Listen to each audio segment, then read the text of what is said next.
شام غریباں کا مطلب کیا ہے؟ غریب کی شام یا مصیبت زدہ لوگوں کی شام۔ یہ واقعہ کربلا کے فوراً بعد 10 محرم الحرام کی شام کو یاد کیا جاتا ہے، جب امام حسین علیہ السلام اور ان کے ساتھیوں کی شہادت کے بعد ان کے اہل بیت خصوصاً خواتین اور بچے تنہا بے یار و مددگار اور قیدی بنا لیے گئے تھے۔ شام غریباں کیوں منائی جاتی ہے؟ شیعہ مسلمان شام غریباں کو ایک غمناک موقع کے طور پر مناتے ہیں تاکہ اہل بیت کی مظلومیت کو یاد کریں۔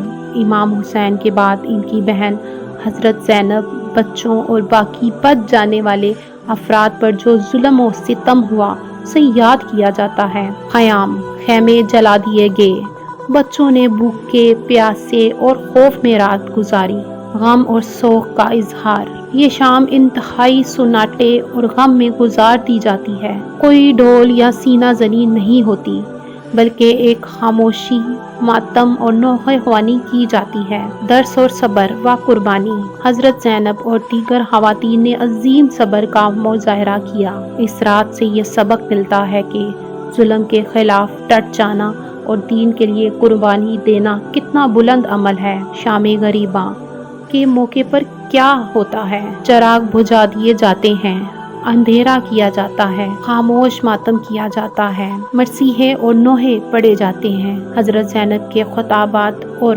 اسیری کے واقعات بیان کیے جاتے ہیں، بعض جگہوں پر خیام کی علامتی جلائی جاتی ہے۔ شام غریباں مظلومیت، صبر اور دین کی خاطر دی جانے والی قربانیوں کو یاد کرنے کا دن ہے۔ یہ شیعہ عقیدے میں بہت اہمیت رکھتا ہے کیونکہ یہ امام حسین علیہ السلام کی شہادت کے بعد اہل بیت پر ڈھائے جانے والے مظالم کی عکاسی کرتا ہے۔